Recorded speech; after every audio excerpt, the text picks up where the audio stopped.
The one year that I didn't think Gus Malzahn would be fired is the year Auburn finally decides to pull the trigger. Thank you for clicking on this video. You are a good sport. This is College Football Media, and on this channel we talk college football teams, trends, and traditions, all the way to logos, history, and predictions. If that sounds interesting to you, consider subscribing for in-depth college football content. Gus Malzahn has been fired from Auburn. When the news broke, I was shocked. I was very surprised. I did not think that even as the season played out, that Malzahn would be fired. It's usually an annual talk about his hot seat, but this year seemed like it was going to be the one year that he was actually safe. However, that turned out to not be the case. Perhaps Auburn looked around at the timing and saw Texas keeping their head coach, there not currently being an opening at Tennessee, and saying to themselves that we could finally get rid of Malzahn, which seemed like they would do at some point eventually, and this be the one job that is the biggest opening available in the current climate. But as I said, I think it was going to be inevitable that eventually Malzahn would no longer be the coach of the Tigers. And Malzahn's tenure at Auburn has been a paradox. Gus Malzahn was the offensive coordinator for Auburn in 2010 when they had the magical run, undefeated season with Heisman Trophy winning quarterback Cam Newton. They won the national championship that year. It was a height for the program for almost 50 years. And after the firing of Gene Chizik, who was the head coach during 2010, Malzahn returned to Auburn in 2013. That was his first season as Auburn's head coach. The beginning of the paradox. See, Malzahn is an offensive guy. I just said he was an offensive coordinator. In that first season as Auburn's head coach, that team exploded. I'm sure you remember the prayer in Jordan Hare when Auburn threw the miraculous Hail Mary against Georgia to win the game, and just 2 weeks later, the infamous Kick Six. That led Auburn ultimately to beat Missouri in the SEC championship game and lose a close game to Florida State and Jameis Winston in the national championship. The final BCS national championship in the Rose Bowl at that. This season, as Malzahn's first season as the head coach, set very high expectations. The way that that year panned out set the bar at the very, very top. All you could do was win championships and you could expect nothing less. It raised the floor of Malzahn's career at Auburn. If it wasn't for Malzahn having the success he had in his first season, perhaps the expectations would not have been as high in the following years. See, Malzahn obviously never reached those heights quite again.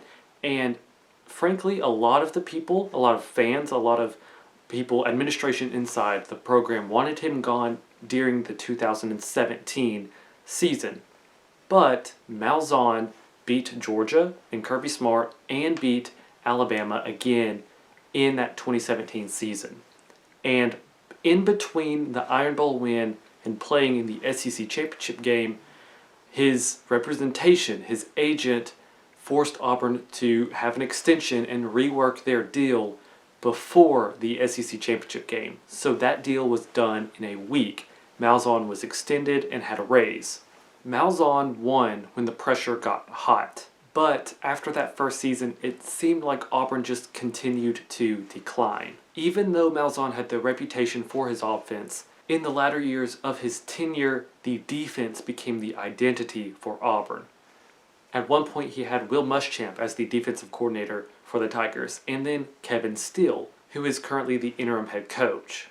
But the ultimate undoing of Malzahn at Auburn was not recruiting and developing his own quarterback. See, Malzahn's success came with transfer quarterbacks. Cam Newton, a transfer quarterback. Nick Marshall, Jarrett Stidham.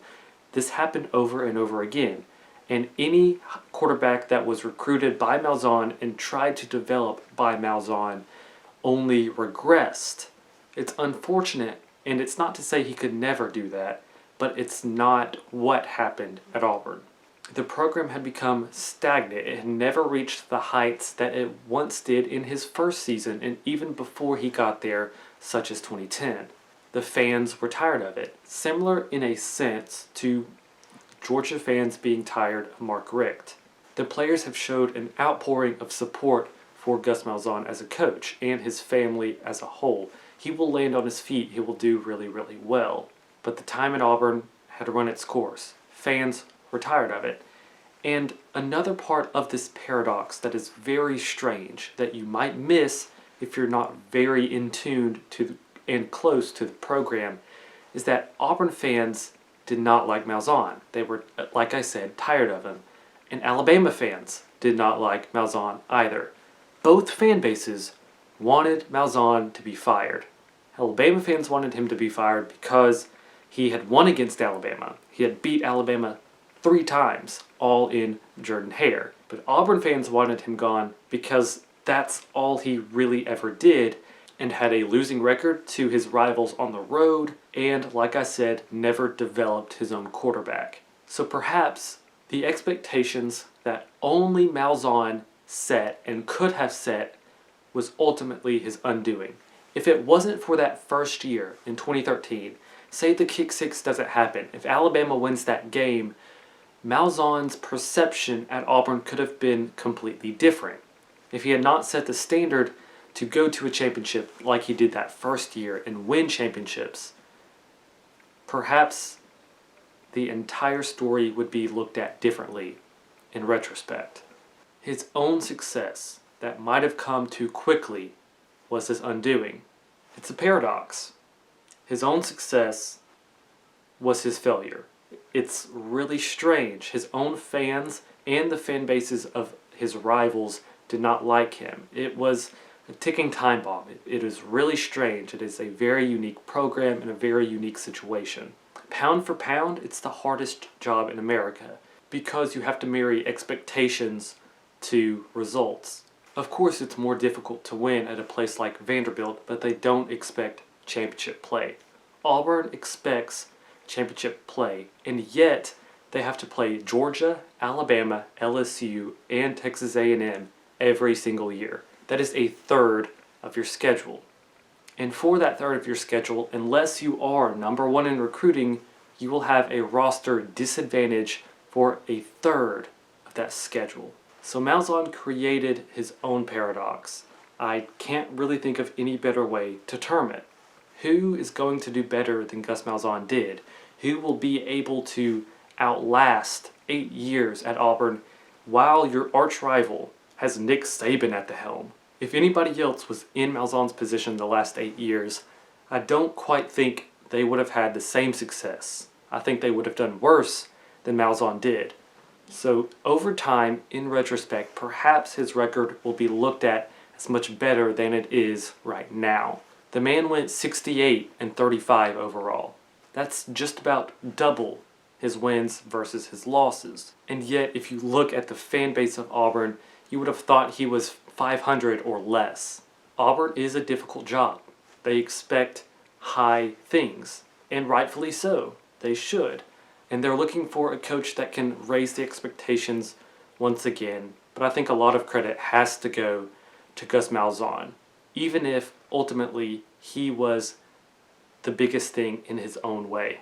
So let me know what you think about the Auburn football paradox in the comment section down below. If you enjoyed this video, hit the like button and really sincerely consider subscribing for more in-depth college football content. I hope to have and look forward to more videos later this week. So if you want to see those, be sure to subscribe so you don't miss it. Thank you so much for watching this video. Till next time, be goody now.